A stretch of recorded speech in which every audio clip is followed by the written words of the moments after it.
This project is for my kindergarten and first graders. Now, I know it seems like next month is really far away. However, next month, in the first few weeks of the month, we celebrate a really important day called Veterans Day. I thought since Miss Pape was out today, this would be a perfect opportunity for us to make some art that we get to hang up for our veterans to see when they come to visit our school on Veterans Day. Now, many of you may not know this, but poppies, these red flowers that you see here on our screen, these are a huge symbol of paying respect to our veterans. I thought it would be a beautiful way to showcase our art talents and our art skills while spreading a little bit of joy and color to our veterans when they come to visit. Today, we are going to be working with a piece of paper. You're also going to be working with, we've used these tools before, our black crayon, as well as our lovely water paint trays. Now, this is the paint that we have to wake up using our water. I know you guys know this paint very well, but Miss Pape is going to go step by step to remind you how to wake up the paint just in case we forgot. Remember that your guest teacher is very awesome for stepping in for us today and helping us out. If they don't feel like we're listening very well at the carpet, if our bodies are not in control, unfortunately, our guest teacher, I give you full permission to not allow them to use the paint. They'll just have to color with crayons or markers.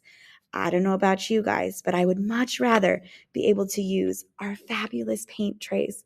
So please make me proud. Please show your guest teacher that you can handle it, that your bodies are in control, that you know how to be respectful and keep our art supplies happy. Let's take a sit back and watch Miss Pape so we can see how it's done. Here we go. All right, artist. For our Poppy Veterans Day pictures, we are going to start, as always, on the back of our piece of paper with our name. Ooh. That happens sometimes. If your crayon breaks, remember broken crayons still work. And then don't forget to put your class code. My kindergarten, if you don't remember your class code, that is okay. My first graders, you should know your class codes. It's usually 1 and the first letter of your teacher's name, okay? Once you're done, we'll turn the papers over. We're going to start with our poppies. I would start with the middle of your poppy circles by adding 3 circles. I encourage you, make these different heights so your poppies are all different flowers. Our next step, we're going to use a bumpy line. We're going to go out and back in, out and in, all the way around. And do that on each flower, just kind of like how we did our mouse paintings 2 weeks ago. We had to go through and draw the same thing for each mouse. It's just like that. Then we need to add some stems from the bottom of our flowers to the bottom of our papers. I draw 2 lines for this. That way I can paint the stem green later. 1, 2, and finally 1, 2. Now let's talk about our background space. Our background space, we want a sky and we want some hills where our poppy fields are located. That's where these poppy flowers are going to be sitting on. So Miss Pape's going to draw a line behind our poppies. I'm not drawing on top of them. So I just pick up my crayon almost like we're hopping over our lines, just like that. And then we can draw some stripes in the grass if you'd like to. You could pick a line if you want to. Some students will make them look like hills by making curved lines. But again, we don't want to draw on top of our poppies. We're going to draw behind them. So we're going to hop. We draw a little bit, hop, little bit, hop, little bit. Maybe I can draw another hill on top of it. Line, hop, all the way down. And maybe I can fit one more. Line, hop, line, and one more hop. Now, it's okay if you accidentally do what I did and get a little bit on there. It's truly no big deal.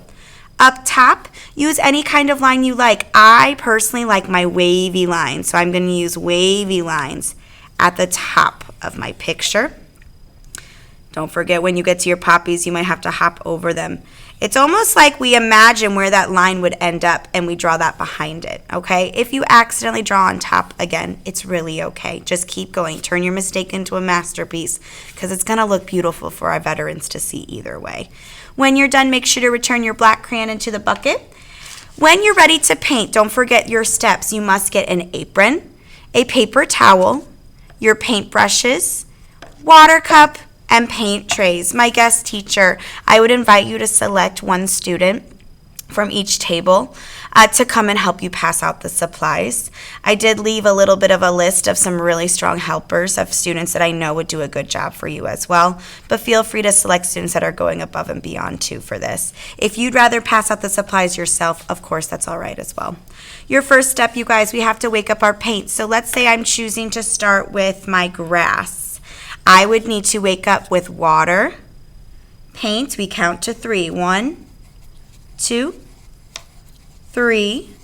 Once you've done that, you know your paint is awake, and we can start painting. The nice part about using this black crayon is if I accidentally paint too much, the black crayon will still show through.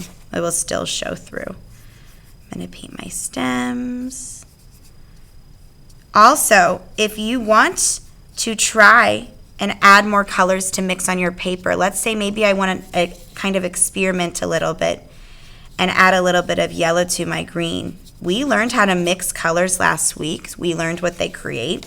So if you're feeling extra brave today and you wanted to add a little bit more of a color, you can. For example, what if Miss Pape changes colors? We have to clean and dry our brush just like we always do. And I wanted to add a little bit of yellow to my stem. That might make it look more of like a lime green color. It's probably hard to see on the camera, but it is really, really beautiful in real life if you see that lime green color shining through. I totally encourage you to mix a little bit on your paper, not in our tray, but on your paper. Just make sure you're cleaning your brush when you're done. Your flower poppies, they should be red. Poppies are always red. And your background sky, I would encourage you to use blues and purples. But if you're feeling extra creative and you want to make your hills in the background not just green, maybe some other colors, I say go for it. The only color that I really want you to pay close attention to is the red poppies. These flowers should be red. But what you choose to color your sky and your ground, I say is an artist's choice, meaning you get to choose. When you're done, remember to pick these up with your pinchers, walk these over to our drying rack, and remember that you're responsible for cleaning up all of your mess first. Your paintbrushes must go back in the water cups. Paint trays, make sure they're still in the middle, and wipe up any water or paint you might have spilt before moving on to get a coloring page from our small table. I hope you guys have fun. Make me proud. I can't see what these look like when we're all done.